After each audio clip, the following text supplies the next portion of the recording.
are Brad, Lisa, Brian, and Darren. Welcome to another edition of the It Modcast podcast. Joining us is Brian Young, the Turtle Dork. Serta, son of a bitch, you're still alive. And also joining us is Lisa Gullickson, wife Dork. I request safe passage through the anus. And Brad Gullickson, mouth Dork. That's exactly what Doug used to say. Good luck, new Doug. And I'm your host, Darren Smith, the Disco Dork. Why are you handing me the melt stick? He interrupted me. That's not a capital violation. And welcome to the It Modcast podcast review cast for Thor Ragnarok. Rock. Ding ding ding ding ding ding ding ding ding ding ding ding. Light of the ice and stone. Yeah! You're welcome, ladies and gentlemen. Welcome back, everybody. Hi, fellow dorks. Hello. How are we all doing today? I'm a little good. nervous because I'm pretty sure I did not quote that directly, but I got the spirit of the quote, Yeah. Don't tweet me. I think you have your bases covered, Lisa. No worries. Yes. Thank you. Before we get into Thor Ragnarok, which I'm excited to talk about, which I'm pretty sure all of you are as well, we have a special treat because we are loved. Yes. So, Yes. if you go back in time to our previous Week in Dork, we learned that Brian, the Turtle Dork, does not know what a scone is. No, I don't. And- I don't. No, I don't. That blew my mind. I was like, how can Brian not know the pleasures of a scone? He claims to be a Guy Ritchie fan. WTF. So I went to my mother. I traveled many miles. And I said, Mom, I need you to cook and bake 12 scones for the dorks right here. Nice. And, my mom's ready to bake scones on a dime. It's like She's her a proper true English joy. woman. Yeah. Yes, proper English woman. So she's done that. And we have a big, massive plate of scones in front of us. But before we put our chompers on these things, I did have an opportunity to talk to Mom about the differences between a scone and, say, a biscuit. So if we could just drop that conversation right into the podcast here. Okay, so what exactly is a scone? Well, it's like an American biscuit. You know, if you look at Southern biscuits, it's sort of like that. But as I grew up with them, I prefer scones to Southern biscuits. And, well, I don't want to offend anybody, but it's what I grew up with. What's the exact difference between a scone and a biscuit then? It's fluffier and it's denser all in one go. And It's hard to describe. Nobody's ever asked me this. So, you put me on the spot here. What's the difference between getting a scone from your kitchen Yeah. versus going to Starbucks and getting one of their like cranberry orange scones? Well, I find that scones made here are a little harder. You know, I like the English scones because they're a lot less rock-like. I don't mean to say that in a negative way, but I remember going to Williams and Sonoma. This is a story I have here, Dad, and one of the chefs there made an afternoon tea, and scones was involved in that. And I felt it was kind of like a bit of a hockey puck. Am I going to offend people by saying that? No, nobody listens to this podcast anyway. Okay, well, it's all what you're used to. And how do you prepare a scone? You mix flour, milk, while you put baking powder in, and all the usual stuff that a baker would put in a biscuit, I suppose. And, This is tough when you ask me this. I just have to okay. think. But like now that we have these scones, you've made 12 scones for the dorks here. Yeah. Now that I have them, And I hope you enjoy them. Don't let me know if you don't. they won't. Now that we have them, how do you serve the scone? How should we properly eat this scone? There's two theories because the Devonians and the Cornwallians have different theories on how you should serve up a scone. And I believe the Devonian way is to split the scone in half and then you put cream on each side. What kind of cream? Clotted cream. Yeah, okay. Gosh, no, that's very important. Not half and half? Oh, God, no. And not whipped cream or anything like that because you can get Devonshire cream and clotted cream. Well, I prefer clotted cream because it's thicker and it's more easily to spread, I think. And So where am I? Devonian scones. You split them and you put clotted cream on either side, and then you top that with strawberry jam. It's very important to have strawberry jam. That's a traditional Not scone. raspberry. No. People use other jams, and that's their prerogative. But once again, I grew up with strawberry jam, and you don't slap it together like a sandwich. You eat a half, and eat it that way. Now, if you were in Cornwall, I think they put the jam on first and then the clotted cream. So there's a debate between those two counties who's the proper scone. But you're Devonian, Well, I lived in Devon for a long time. and that's the way you like it. Yeah. So that's how we're going to eat it. Okay, well, enjoy. We will. Thanks, Mom. Thank you. And we've done it. So there you go. Brian, Yeah. does it make more sense to you? Are you ready? A little bit more, yeah. I mean, at least now I know, because when I came in and you showed me the scones, I was like, oh, they're like biscuits. So now Mrs. Gullickson has properly informed me, educated me on the difference between a scone and a biscuit. And we have made them the Devonian way. Yes, okay. And so let's partake. Let's all take a bite. yes.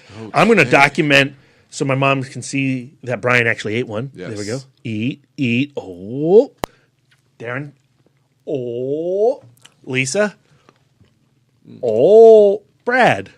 Oh. Let me not chew into the mic. Oh, wow. I really feel what she's talking about with it's fluffy but also dense. You can definitely tell about the denseness. Is it a biscuit? Different than a biscuit. It's very different than a biscuit. Wow, I feel like Guy Ferrera. Like I'm on triple D's right now. So yes, Yeti. we did use the strawberry. We did use clotted cream. We did cut it in half. We're eating it not like a sandwich. We don't have any tea with us, so I think we failed my mom that way. I do. But that's iced tea, Darren. They do not have iced tea in England. Oh. They would be disgusted. Oh my gosh. Wow, What do you think of the clotted cream, Brian? good. Does it taste clotted? It goes well with the strawberry jam. Yeah. It adds a creaminess. It does. It does. All right. So we're gonna pause to shove this down my face, and then we'll talk about Thor. Yay! And that was great. Thank you, Mrs. Gullickson, for Awesome. that. Awesome. Brian, is there anything you would like to say to Mrs. Gullickson? Thank you, Mrs. Gullickson, for the scones. Now I am no longer a novice on what a scone is. You're cultured. Well, Yes. I would say you're still a novice. This was like only one scone. You know, Yeah. Actually, he hasn't completed eating the entire. you didn't even scone. eat the whole I stone. can't no. believe you're calling him out on that. He is going to finish. We just Yeah. have to record. Yeah. And you'd still be a novice, didn't but want- like- I didn't want I'm too just much time. excited for when Brian is at Starbucks and he's like correcting people in line. Like, that's know. not really a scone. That's more like a hockey puck. Oh man! All right. So let's get into Thor Ragnarok. Yes. Yeah. I think that they would eat scones in Asgard. Asgard. I'm pretty sure scones are Asgardian in Yeah, origin. I think so. If you look I back think far they enough would. in the history books. I mean, it's all carbs. You got to build up that muscle. I know Vikings would definitely eat a bunch of scones. Yeah. So with Thor Ragnarok, this is the third entry for Thor as far as standalone movies in the MCU. We have seen the character in the Avengers and also Age of Ultron. Did he make any cameos in any other movies? I don't think so. No. Not to count that stinger, that mid-credit sequence from Doctor Strange. Oh yeah. No, we can count that, and also the short films that Taika Waititi did in build up to this film. Yeah. I think you can count those too. And like my biggest shock watching Ragnarok is it felt like those short films feel like canon now. Like Thor Ragnarok is the most director-driven Marvel movie we've had, or at least it's the most obvious, the most. What's the word? What's the word? I'm blanking on the word. I'm doing a terrible job of podcasting. I'm full of scones. But, you know, when you watch Guardians of the Galaxy, you see a lot of James Gunn in that movie. But when you watch Thor Ragnarok, it's all Taika Waititi. You definitely He feel it. bent that film around his personality. Oh yeah. Yeah, and I think it is all the stronger for it. Definitely more distinctive because of it. As far as when you look at the rest of the films within the MCU, I think that it is it stands out a step up above. Not to say that Thor Ragnarok is a better film than Guardians of the Galaxy or whatever, or Taika Waititi is a better director than James Gunn, but just how when James Gunn injected the Guardians of the Galaxy into the MCU, how that stood out from the rest of the films, tonally, visually, aesthetic-wise, just the colors. I think, in my opinion, Taika Waititi, his entry into the MCU does the same thing, but again, it differentiates itself even more. Like it's it's hard to believe, if you can believe it. Like there are more colors than Guardians, or I'd say different colors that pop in a different way. Again, Taika's personality being unique from James Gunn or anyone else's. The is front and humor, center, humor, and that's the weird thing. Not the weird thing, but the interesting thing. So, the first Thor film, I did not like, and I don't like because of the humor. The humor in that film just falls flat to me. Doesn't appeal to me. Anything not on Asgard, all of the stuff on Earth, I just didn't connect with. We're different that way because I love the first Thor. Right. I really appreciate the fish out of water story. I love the pet store sequence. I love the diner sequence. Another. Right. I like all that stuff. Yeah. But the humor in those films are not like the humor you find in this. This feels like the guy who made Hunt for the Wilder People and Boy and What We Do in the Shadows. Yeah. And I was a little nervous before I watched this film, when I heard he was involved, if that style would fit the MCU. Well, I felt like because okay, so I'll backtrack a little again. So with the first Thor, I just wasn't on board with the humor in that film. Thor: The Dark World comes out, and even before Thor: The Dark World, when Thor is utilized in the Avengers, and then in Thor: The Dark World, and then Age of Ultron, he's slowly becoming more comedic in as a character, as opposed to the first film, where when he was on Asgard, he was just more noble. And even when he was on Earth, his comedy was more situational than like personal. He wasn't like goofy or silly. He just was, like you said, a fish out of water. But as the character would grow and progress in the MCU, Thor became like a funnier character and more light. And so then in Taika Waititi's film, I think he's transitioned, I guess, to the next level in that it is all silly, and he's all fun. He's all, he's just, there's no, he has dramatic moments when the situation in the scene calls for it, but he's a lighter and a different character, and I don't know why, but I'm on board with it, and I found infinite enjoyment out of it in this film as opposed to when I did in the first Thor film, because reading the comic books, for me, for what little of the Thor comics that I've read, Thor does not come off the page in the way that he does, I guess tonally as a character, in the way that he does in this film, or even the first or the second films. But so in my mind, I had him as this serious Viking, and the god of thunder, and this very noble or regal or this strong-willed person. But in the film, in the MCU, I think one of the great things that they've done with that character, that they've done with a bunch of characters, is just redefine them as a cinematic version. And Taika Waititi, I think, I don't know how he did it, but he made his particular brand of comedy and tone fit perfectly. Well, he changes the entire world around the character as well, Yeah. right?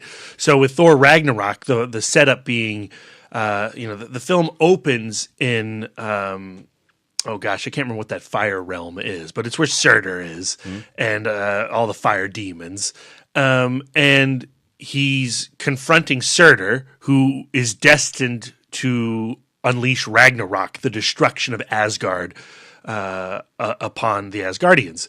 And he has a short battle with Surtur. I was surprised that was the opening scene, but I kind of dug it. Clancy Brown voicing that big CG fire demon. Pretty darn cool. Okay. That action sequence with Thor, what he's doing is that we haven't seen Thor in battle or do things or depicted like that. Well, in it's that way. gorgeous. Yes. So, there's that one shot where the fire dragon is trailing Thor in the sky. I mean, that's a painting. It is beautiful. Yeah. And we also get the Hammer vision as well. And I was hoping we were going to get more Hammer POV. Yeah. We don't, but that one brief moment was glorious. Pretty cool. Yeah. So right from the get-go, Taika Waititi is establishing himself as a visually driven director, but the conversation also is very, comedic, like you were saying. It's very jokey. There's a lot of rim shot humor, bump going on throughout the entirety of the film. And again, when they initially wrote this script, Kevin Feige said, this is the darkest script that he has ever seen, and everyone should prepare themselves for it. And they countered that by bringing in somebody like Waititi to make it a joyous experience, because that's what they've been trying to do with those Thor films. Those, even the Dark World in the original film, they are attempting to make dramedies, and they go whole hog in Ragnarok. So he has the encounter with Surtur. He defeats him. He pulls the crown off his head. He brings the crown up to Asgard, and that's when they pay off the cliffhanger from the previous movie. Yeah, when he gets back to the bridge and you see Scourge. Well, no. When they get back to Asgard and he's encountering Odin, and Odin is not quite Odin. Yeah. Well, yeah. But I mean, I was thinking before that, when Scourge is there at the bridge. When he comes through with the head of the dragon gets cut off and comes through as well, and all the goo everywhere. Yeah. And we meet Carl Urban and all his wonderful stuff. Look at my shit. Yeah, from Texas. And he's got the shake weight. And Dez and Troy, his two M16s, which will pay off later. Yeah. And so then he goes and meets up with Odin. Odin's Loki. They have this really goofy play within the play moment where you have Matt Damon playing Loki and Luke Hemsworth playing Thor and Sam Neill playing Odin. And that's like a riot. And, so 15 minutes of this movie, you're like busting a gut laughing. Yeah. And I was curious watching it because something that happens throughout the film, speaking about Taika Waititi and his pacing and how, Brad, you were saying like a lot of it is just, it's jokey and stuff like that. So I was watching it and I was thinking about Lisa because I know most recently when we reviewed Doctor Strange, there's a moment in Doctor Strange that happens where it's a very serious moment. It's when he's saying goodbye to what's Rachel McAdams' character's name? Lady, and she steps through he steps through the portal, or he leaves, or something happens, and a tear drops, and then his cloak wipes the tear away. Yeah. And Lisa, you remarked that Marvel does that in their films. They'll have like a serious or poignant moment, and then it'll be punctuated by a moment of comedy. Now, that's not, I don't think that in those Marvel films that happens like continuously or really more than once. It happens in each Marvel film, but I really think it's like maybe once or twice per film. Oh, I think it happens consistently. Every dramatic moment is punctuated with something funny, kind of taking the edge off of that sadness and that darkness. And I think that's an extension of Iron Man, Jon Favreau. Yeah, exactly. And I don't necessarily say that same thing is happening in Thor Ragnarok just because the tone is so completely different. There are some really beautiful dramatic scenes like the scene with Odin in Norway, and that is just kind of left to sit, and it's just a beautiful scene. And pays off later, too, when they beautifully. come back to it. But for the most part, it's pretty much slapsticky, not slapsticky, but lighthearted fun the whole time, even when the stakes are like super high. Thor Ragnarok is a romp. Yeah. Oh, totally. And we do see this aspect of Thor's character where he's disarmed and he says something kind of semi-ditzy or whatever. I'm thinking specifically in the Avengers when he's like, "Hey, watch it, that's my brother." And then they say, "Yeah, but he's killed a fuck ton of people and he's basically like Hitler God." And he's like, "He's adopted." Things like that. And they pay off that joke in this film too, with Loki saying that Thor is adopted. And Positively. There's actually several jabs that happen throughout this film to previous movies. Yeah, but to me, Taika Waititi is tapping into those tossed off lines of Thor. This side of him where he isn't actually showing a ton of forethought in what he's saying, and he's just kind of doing the best to make it up as he goes along and seem as stately and godly as he is, but really he's a brawn over brains kind of guy. And he actually mentions that in the opening scene when he's about to fight Surtur. He says, I'm just going to do what I'm going to do, and things usually just work out in the end. Oh, absolutely. So yeah, that's very much in line with that character. So yeah, we get the Thor is speaking of that moment when he in Norway with Odin and Loki. Well, prior to that, do you want to talk about when they take the detour to New York, I guess, to find Odin? Oh yeah, out there? and you get the Doctor Strange cameo. I enjoyed that. I loved the idea of that in the closing credits of Doctor Strange. I don't know if I necessarily loved it in this movie. Again, it provided a few good jokes. The whole thing with Loki falling for 30 minutes within the portal is pretty darn funny. But it felt like they could have found a million other ways to accomplish the narrative purpose of that scene. Basically to get them to Odin. Yeah. And this was really the only scene tying it back into the rest of the universe. This is a pretty isolated incident. So there is a slight shoehorn quality to it. Well, maybe. I just feel like there are a few things that they have to pay off that were set up in previous films. The climax of The Dark World with Loki being inside Odin, and the cameo of Doctor Strange at the end credits of his film.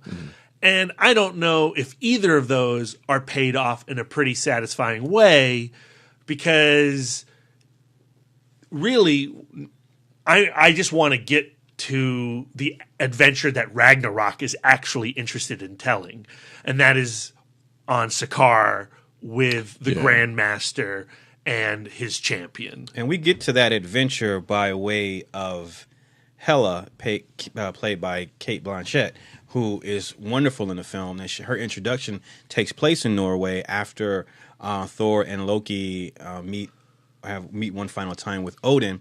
And again, her character is introduced at that point, and that's when you get the destruction of Mjolnir. And then in Loki's, in his panic, he says, get us out of here. The Bifrost is activated, and Hela is in she's in the blast radius of the Bifrost, so she's picked up in it too. So as they're going through the Bifrost, Loki's knocked out, and Thor is also knocked out. And again, I really enjoyed visually how the Bifrost was depicted in this film. We've seen it in the previous films where a rainbow array of light comes down and they get zapped up. But now that we're in the stream, we're in the warp, and they're fighting, and Hela's pushing Thor's face into the barrier of the beam, and it's cracking like glass. And then Loki gets blown out through it, and then Thor gets blown out through it, and then Hela goes straight up to Scourge. Or actually, she goes straight up to poor Volstagg and Fandral and dispatches them lickety-split. What are your thoughts about that? I mean, I those characters, Thor Ragnarok is dealing with so many characters, and the script just does not have the space for them. And so in dispatching Volstagg and Fandral and Hogrum, and not even talking about the Lady Sif. Yeah. Jamie Alexander, she's on that TV show no one likes. Oh. It feels like if you are a fan of those characters from the comics, it's certainly a disservice. But if you're a fan, like, is anybody a fan of those characters from the movies? They barely had a presence in Thor 1 and 2. Right. So, yeah, I don't know. Again, a lot of the setup in this movie is rushed so quickly that it's hard for me to get excited by any of that stuff. Yeah. But I think the only maybe the only benefit for having that happen is it quickly establishes Hela as it adds dramatic weight and urgency to her presence in the story. But nobody seems sad about Volstagg or Fandral getting killed. Nobody seems sad about all of those soldiers getting murdered. Right. I don't even think, because I was the second time I watched it, I was like, man, Thor does he even know? Did he even find out that they died? Yeah. But what I'm saying is for an audience, because as of right now, like if you look at Thanos, as an audience member, why do we have to fear him? Like there's no reason. Why is he the end game? Like why should we be worried? But with Hela, like quickly in the film, she's dispatching people who have been in like 2 previous Thor movies, whether they were big mainstays in the narrative or not.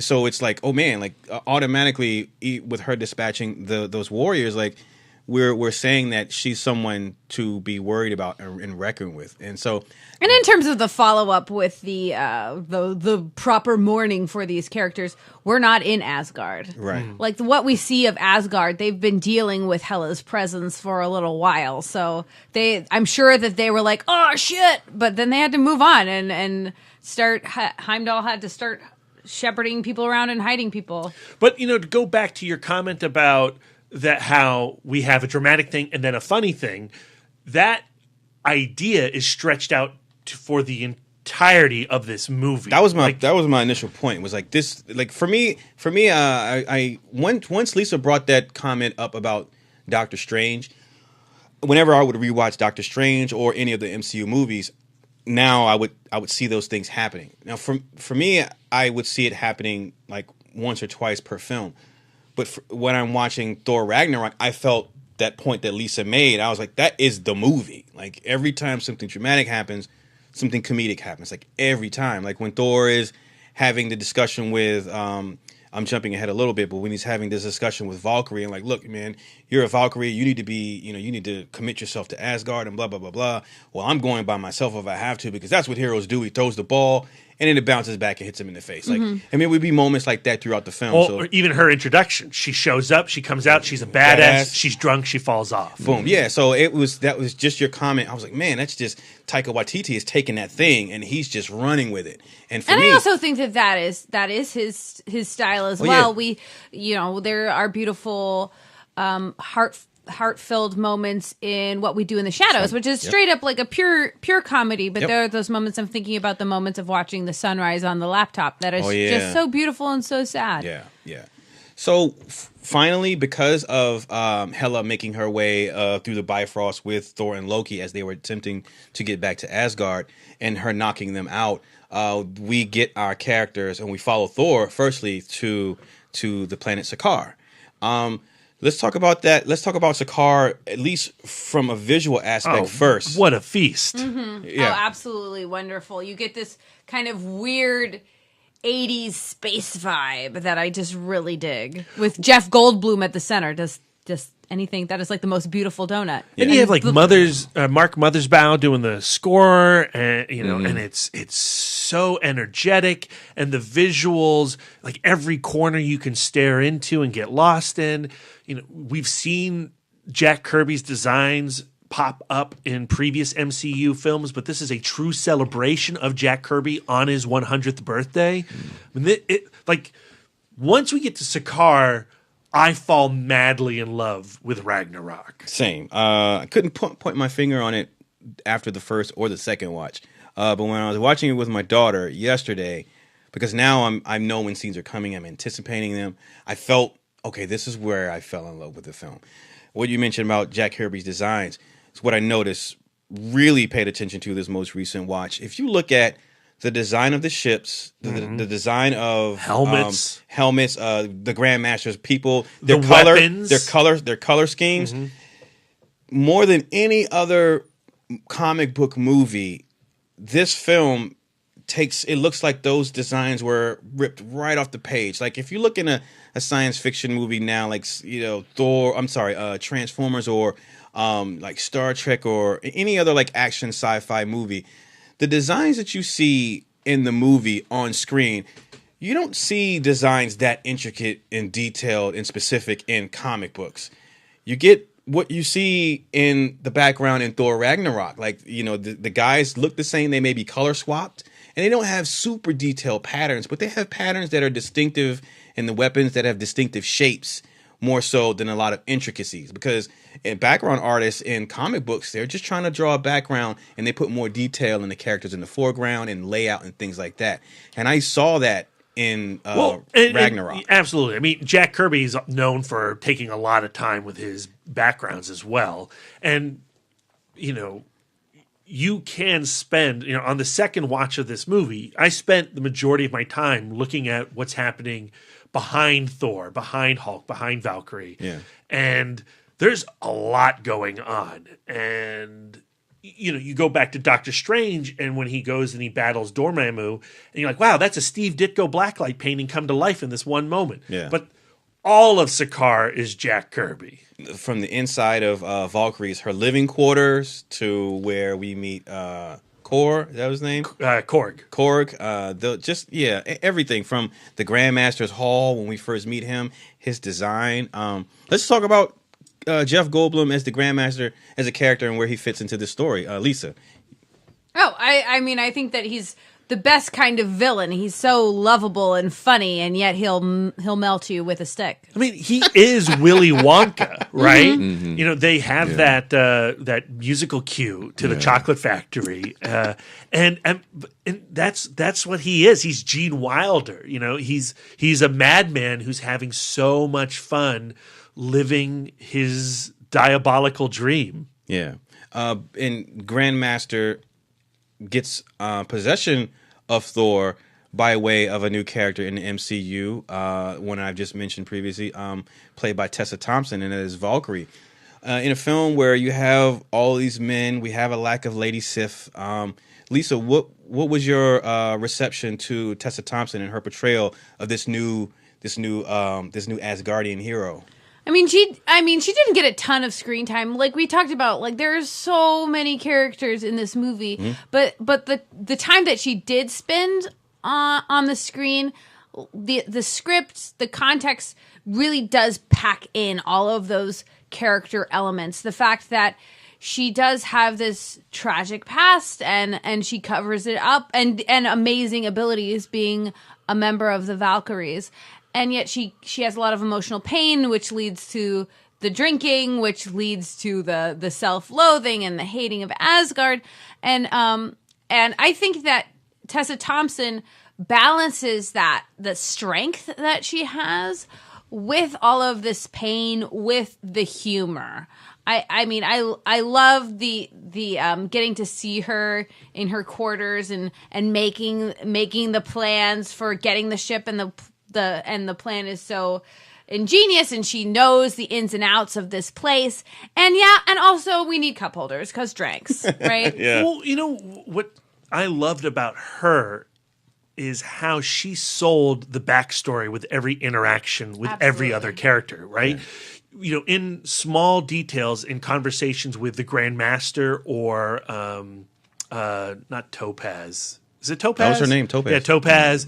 And then Hulk. You get the impression that there's a life behind this movie. There's something that's been lived before action was called. Yeah. And there's a camaraderie between her and Hulk, the Beast, and somehow she has earned the Hulk's respect, and they train together. Like that's a whole relationship, a 2-year relationship. That all comes down to Tessa Thompson's ability. Absolutely. And the ownership of her craft. I mean, she's stunning in this movie. And whereas I've seen her in previous films like Creed, and she's great in Creed, but I felt like she had more opportunities in this film to flex subtlety, if that makes Yeah, sense. she's a little bit more dynamic, and she has more effect on the overall outcome of the film. And when she is given that hero moment in the climax, and she gets her slow-mo shots, with the fireworks behind her that you see in all the trailers. Yeah. I mean, you want to high five everybody They're around earned. you. Oh yeah.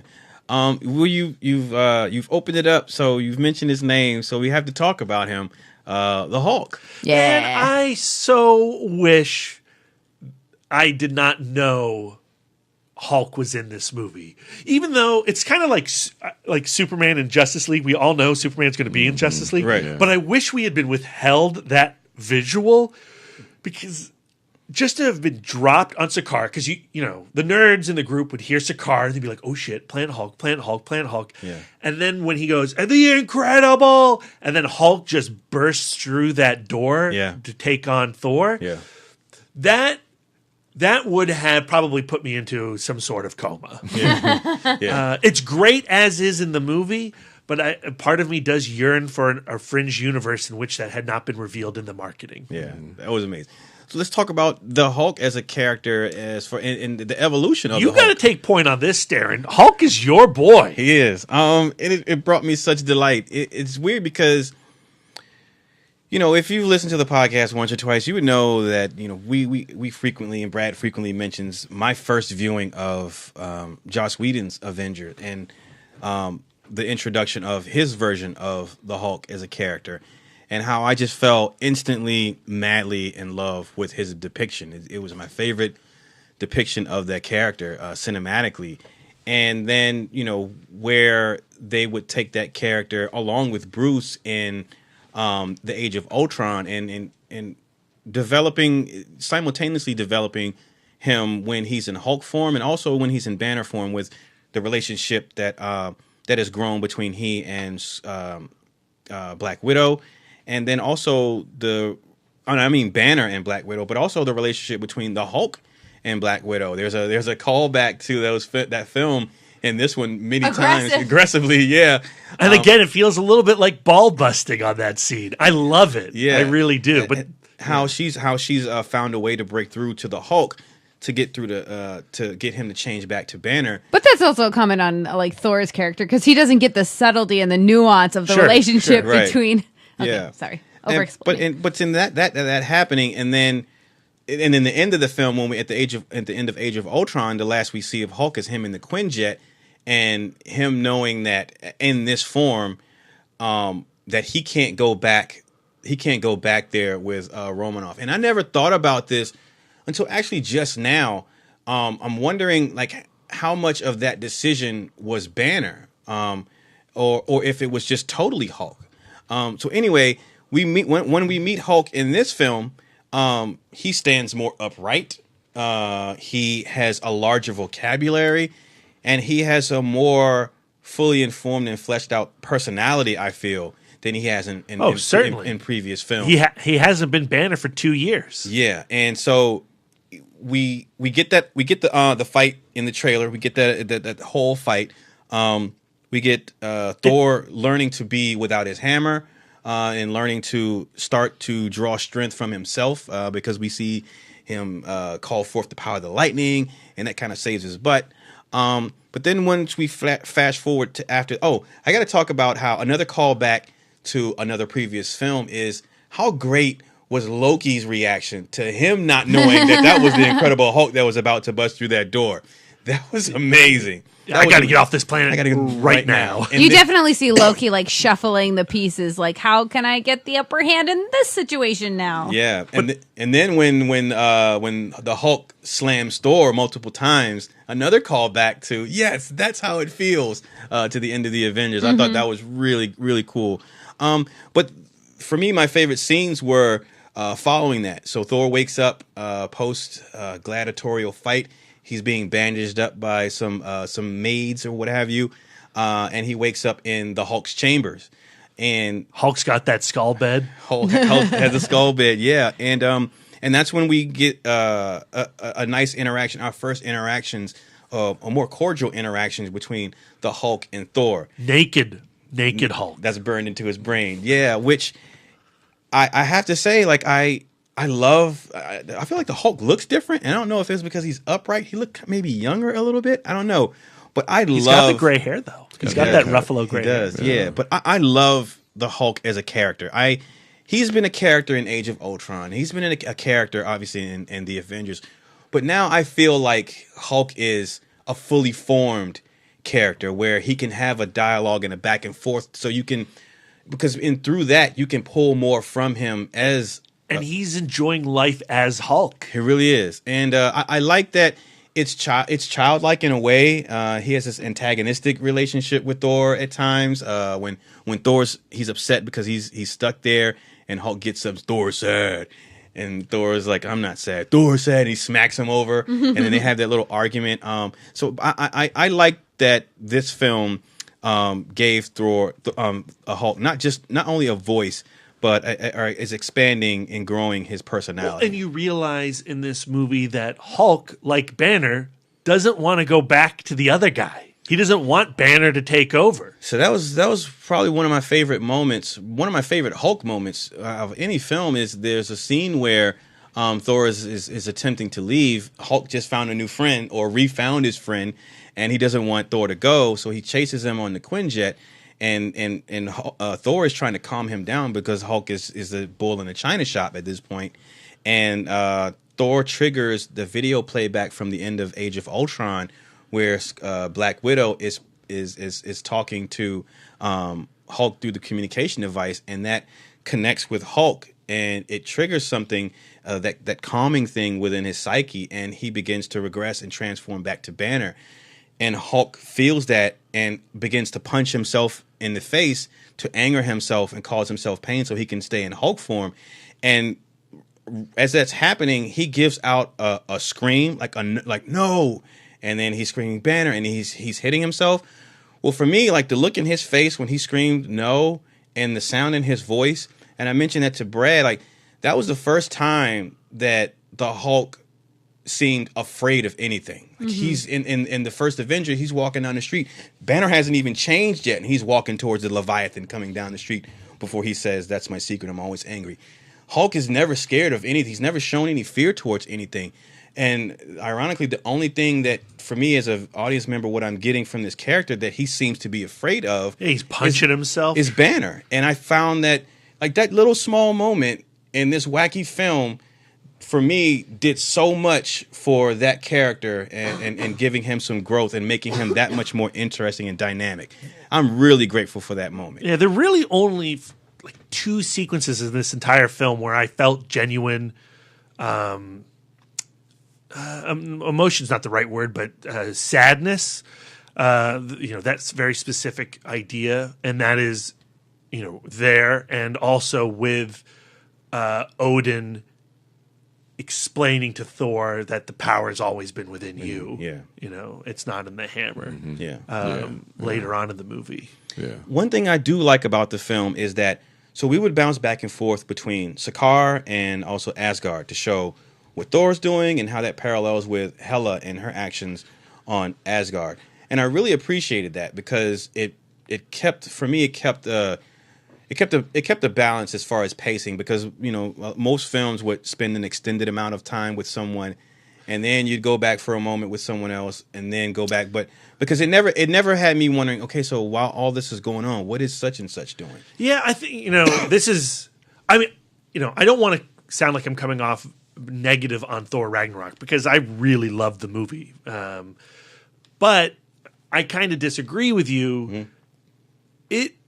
I wish the film had stayed on Sakaar, or I wish this story, the Planet Hulk story, the Sakaar story, and the Ragnarok story had two films to breathe. Yeah. Because Ragnarok is just such a huge event. It is the end of all things.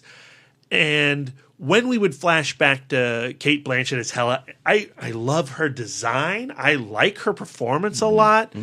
I did not, outside of like dispatching a few characters, I did not feel the threat of her as a true villain. And I found those scenes distracting from the stuff that I really, really liked, which was back on Sakaar, back with Hulk, back with Banner and Thor. Yeah, there was and like really- they're building the Scourge story. They're building the momentum of when he's going to finally take Des and Troy and turn him against the army of the undead, which is like an epic moment from the Walt Simonson run of the comics. But even that moment didn't feel earned emotionally. It just felt like we have to have this sequence.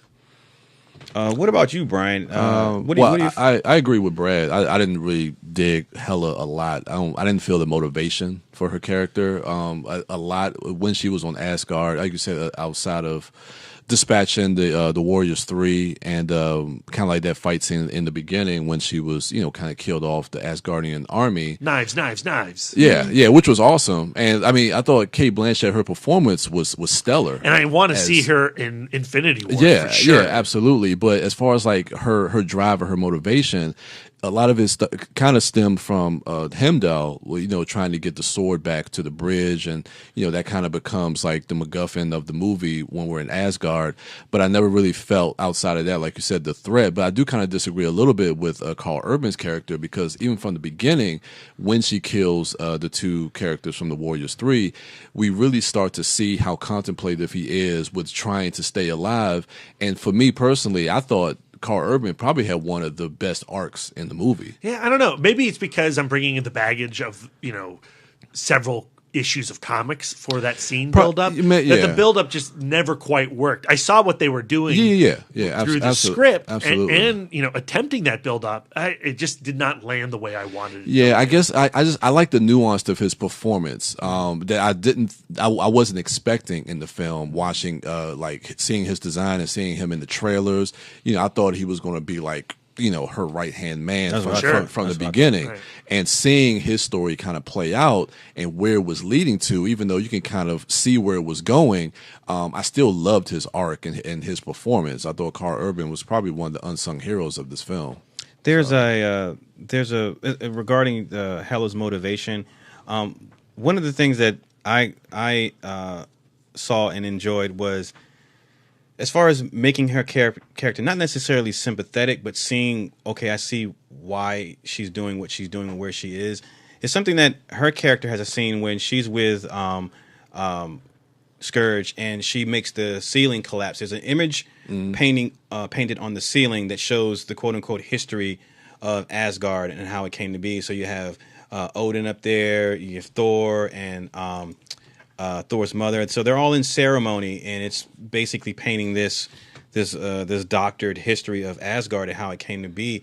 She destroys that. Behind that is the true history, which she took part in. And her backstory is she was at one point Odin's executioner. Her power, in addition to his, and she helped build Asgard to what it was. But he became ashamed of how he got his empire and how he got Asgard. So he ended up throwing her, like discarding her, locking her up. So that she says that in her in her exposition monologue. Valkyrie later on, when she's with Thor before he has his heroic speech, she says her reasoning for turning her back on Asgard and not wanting anything to do with it is she says the lies and the deception behind all the gold and the shiny stuff, like them not being honest. So her saying that, just that line of dialogue, which really isn't throwaway, coupled with Hela and what she's saying really happened, and how you see how they hid it away, that made for an interesting dynamic or interesting history that, as far as it made Asgard as depicted in the movie more interesting to me, and Odin as a character, even though he's gone at this point, like, so maybe Asgard, it looks nice and shiny, but obviously there's something that's off about the presentation as it relates to the true history of it. So it made me sympathize with Hela, because if a Valkyrie is aware that shit isn't on the up and up, and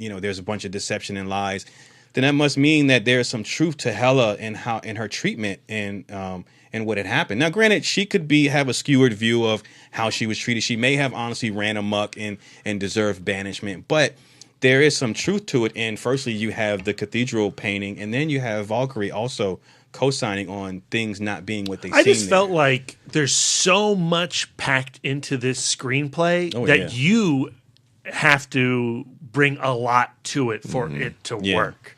And where the Sakaar stuff landed, the Asgard stuff did not for me. Yeah.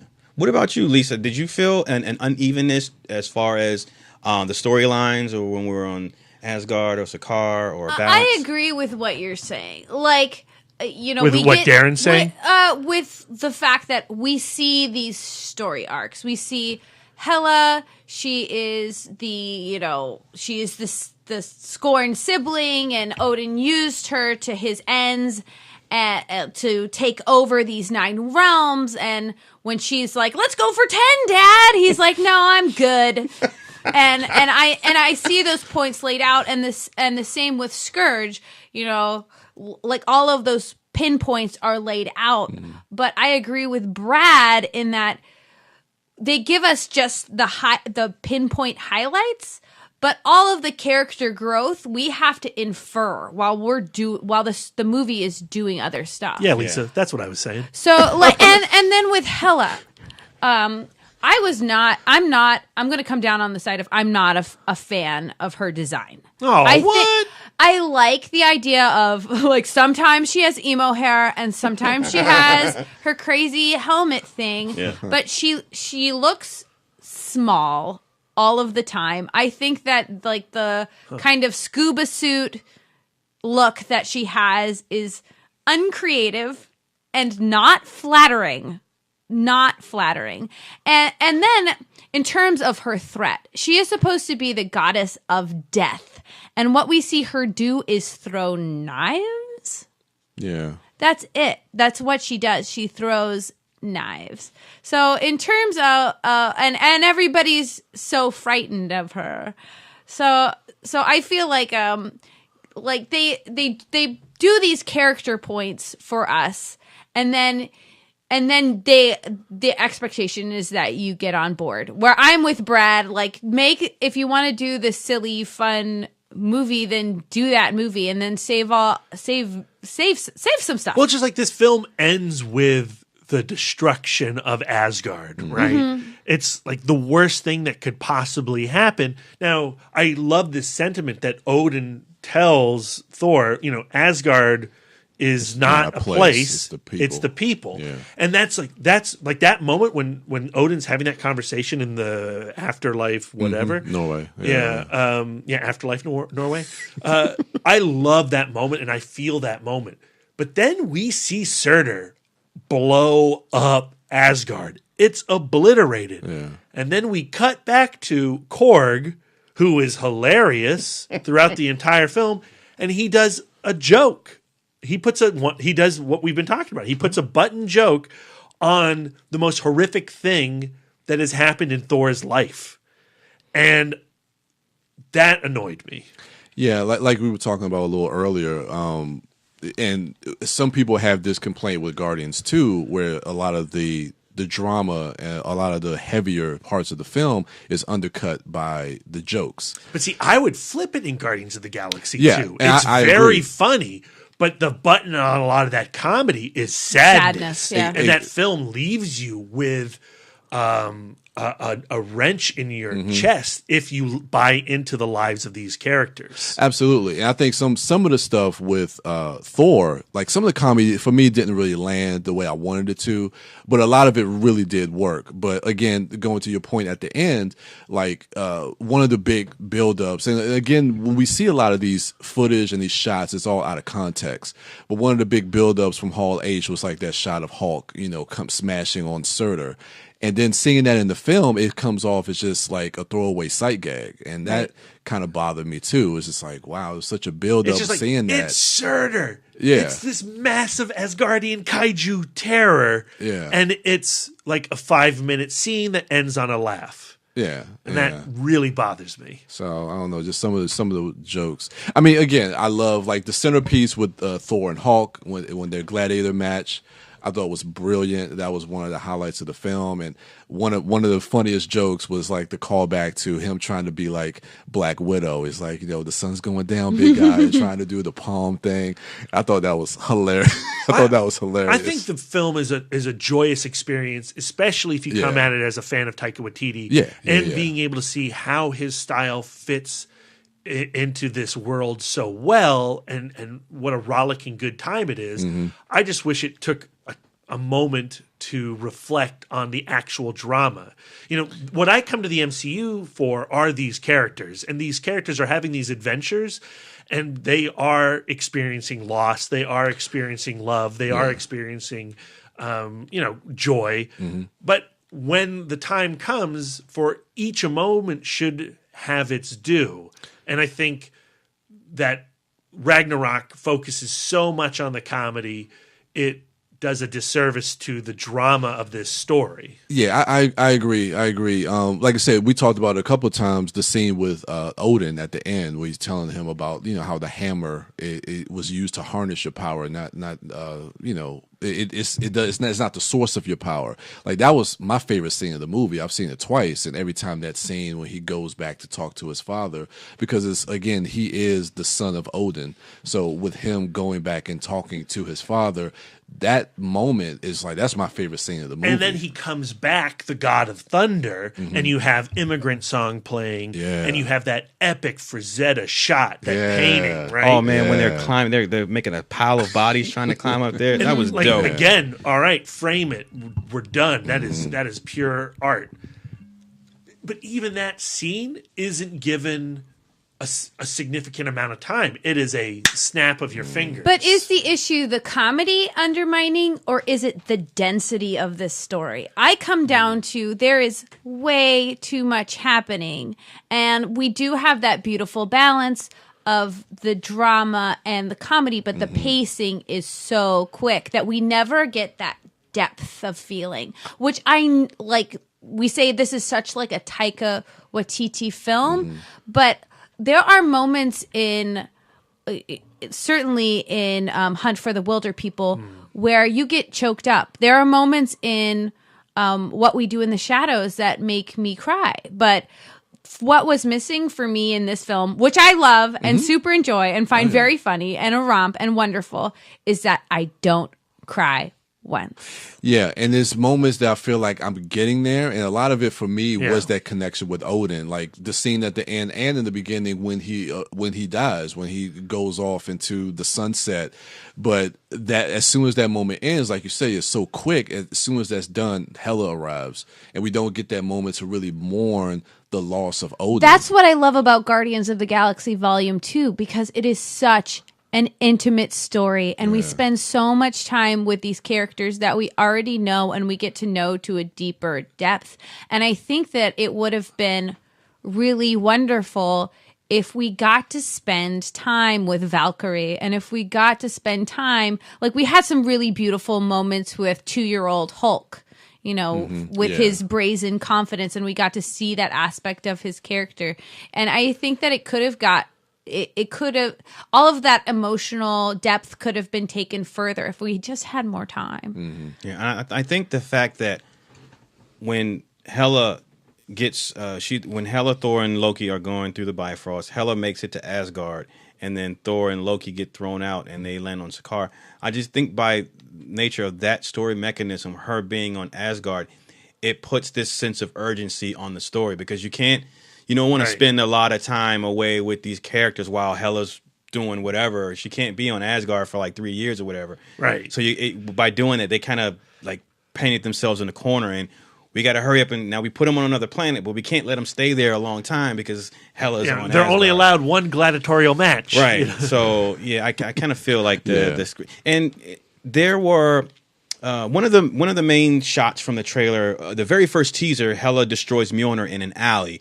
That was changed, and it was noted it was changed to it happening in an open field. Another shot, there were several shots in the trailer that aren't in the film, or they were changed. Yeah. And what makes me think, was it changed just because of a design decision, or was the story? Because there's a shot in the trailer, there's a sequence in the trailer actually, not even the background where Loki is flipping his Right. daggers while a battle is raging behind him, and it's not on the Bifrost Bridge. It's not on the Rainbow Bridge. It happens somewhere else, and it looks like it happens on Asgard. So it makes me think: was Loki originally not thrown out, and did he make it to? Was he on Asgard when Hela was there? So it feels like with the criticisms about the pacing and the density of it, and then seeing different scenes that didn't make it in the film, it feels like Thor Ragnarok could have been and possibly should have been and almost was a longer film with more room. So I'd be interested to know the story behind that. Yeah, I mean, I could this film have benefited from a 3-hour runtime? For Brad Gullickson, probably yes. For the rest of the world, probably not.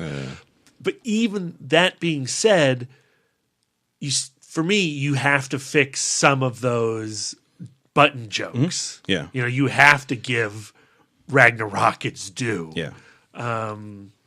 But I still loved this movie. Oh yeah, too. And, you know, the design and a lot of the character. Lisa, you didn't cry during it? I certainly got choked up in several sequences.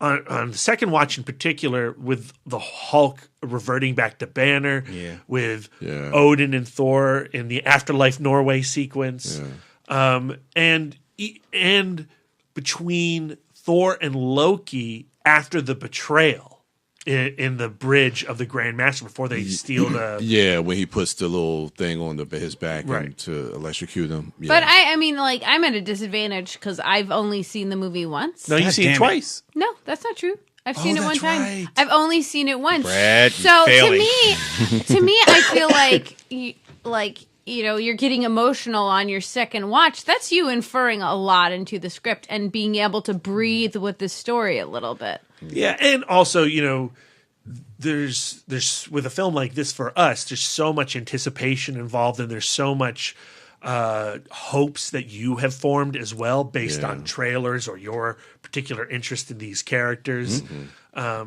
And I think that the past two Marvel films, I think that Guardians of the Galaxy 2, I'm a huge fan of that film. I think that Same. it's better than Guardians of the Galaxy 1. I think Agreed. it's such a beautiful, intimate story.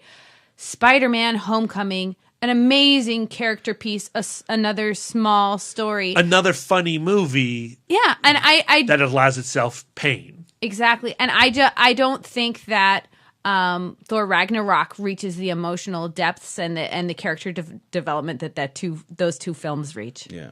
But it does contain, in my opinion, the most beautiful shot or sequence in any MCU film when Loki touches Valkyrie's head and it takes her into the flashback of Hela versus the Valkyrie.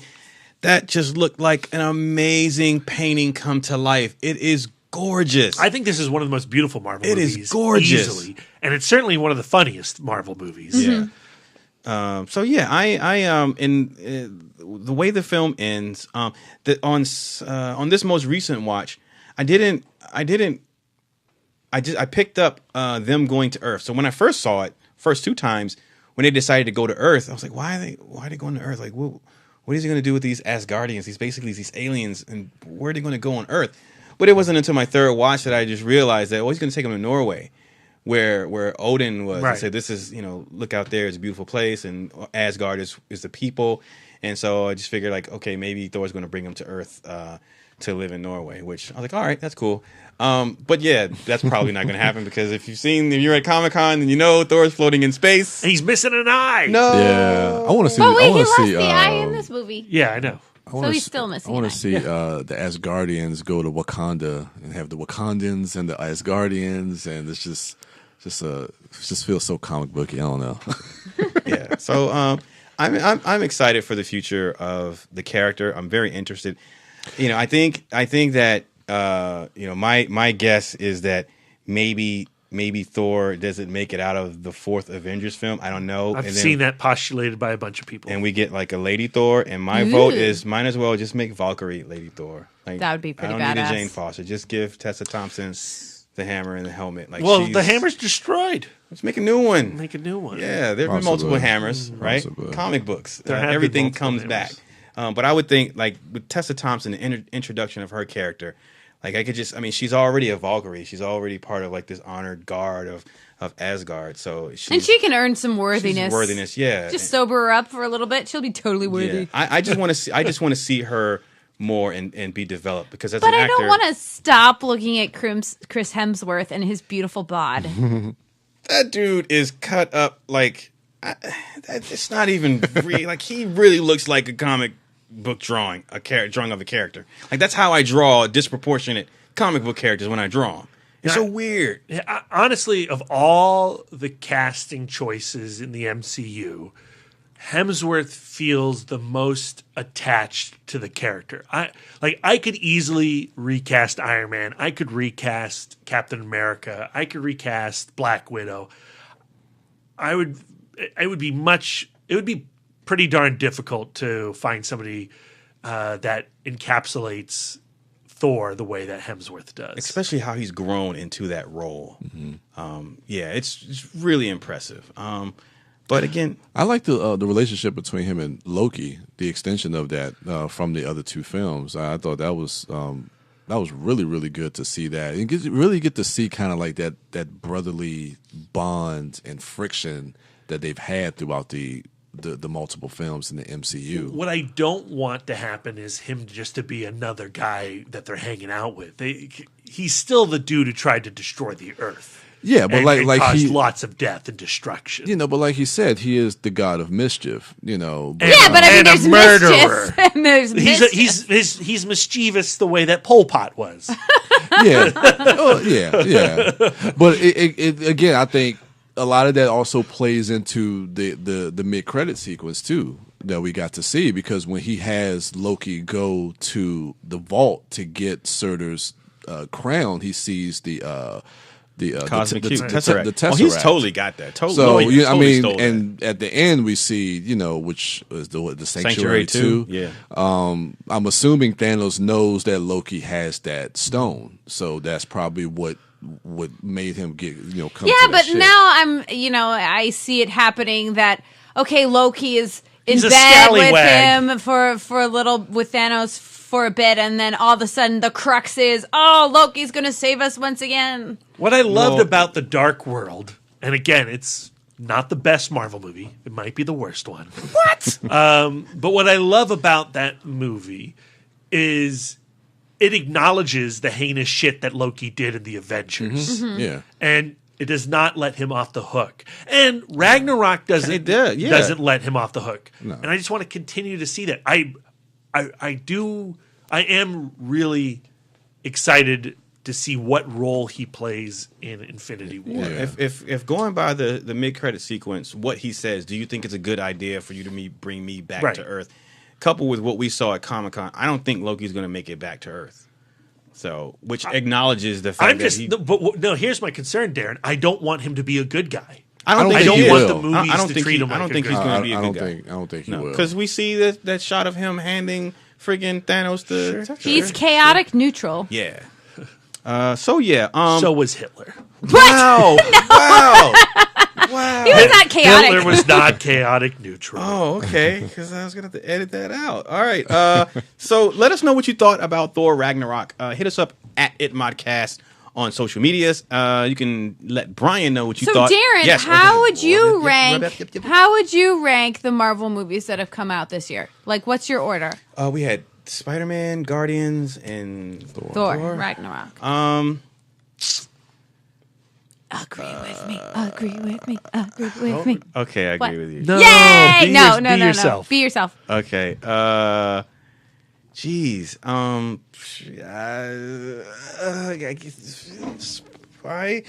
It's too soon. It's too soon. Like with having seen Thor right now, I think it'd be unfair because, like, I really liked Spider-Man: Homecoming. Like I saw that like 4 or 5 times in theaters, maybe.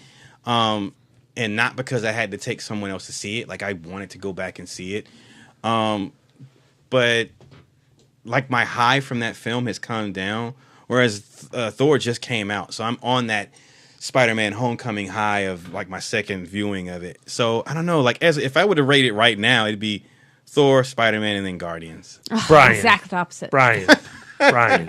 Well, number one for me this year is Guardians. I go back and forth. I guess right now with my list, I would say Guardians, maybe Spider-Man, then Thor. But right now I'm thinking Thor, then Spider. Because Spider-Man is kind of lukewarm for me right now. I've only seen it twice, once in the theater and just recently on Blu-ray. But it's not a movie that's kind of stayed with me. I haven't really thought about Spider-Man a lot, so I guess I would say maybe Guardians, Thor, then Spider-Man. I'm with Lisa. Guardians is my favorite by a lot. I just rewatched it after watching Thor Ragnarok. Yeah. That movie devastates me. And Spider-Man, I love Spider-Man. And I love the character. I think this is the best version of Spider-Man we've been given. Yeah. The Vulture has never been better That's true. Anywhere, That's comic true. books included. Yeah. Michael Keaton And was, you think about that car sequence. I think about his relationship with Ned. I think about his relationship with Tony. There's a lot more meat for me to chew on in Homecoming than in Thor Ragnarok, and I give Thor Ragnarok 4 stars. I love Thor Ragnarok. Yeah, I think I would agree. I feel like I'm coming off really negative on this film, and I apologize. I think it'd be Spider-Man, then Ragnarok. I think so too, because I gave Spider-Man 5 stars, and I only gave Thor 4 stars, and I don't have as many issues. I don't have any issues with Spider-Man, and I do have same sticking points that you all have with Thor, like I have with him. So I guess it's Spider-Man. Yeah. See, yeah, for me, like on initial viewings, Guardians of the Galaxy Volume 2, on my initial watch, I gave it 5 stars. Then Spider-Man Homecoming, I believe, was 4. And Thor Ragnarok is a 3.5, which is a great score for me. Yeah. But to me, I'm carrying a lot of hurt from Guardians of the Galaxy Volume 2 because I felt like it wasn't as well received as me watching it and just like Brad said, he's devastated by it. I'm devastated by it. Yeah. So I'm feeling like Brad, where I'm like, why am I pointing out the flaws? And it's because I'm just because I love Guardians of the Galaxy Volume 2 so much. Yeah. You can also follow Wife Dork. Yeah. And- don't skip Brian, though. I interrupted you while you were talking about Brian. Sorry. He's Brian. He's at the Turtle Dork on Twitter, at the Turtle Dork 1 on Instagram, and at Brian William Young on Facebook. Also, check him out on the It Modcast YouTube channel with his trailer reactions. What's your most recent one you put up? Jesus. Oh, goodness. Oh, I, Tonya, the Red Band trailer. It's a Red Band one. Ooh. Yeah, and I'll have my Thor video review up soon, too. All right, check him out there. Wife Dork is at Sidewalk Siren on Twitter, Instagram, and Letterboxd. Yes. Brad Gullickson is at Mouth Dork on Twitter, Instagram, Facebook, Letterboxd, and Untapped. And if you want to know the 5 best comic book runs to read after watching Thor Ragnarok, go check out my Film School Rejects article on that very subject. Yes, do it. And I am Darren Smith, the Disco Dork, on all social medias. That's going to do it for us. Thank you all for listening. And until next time.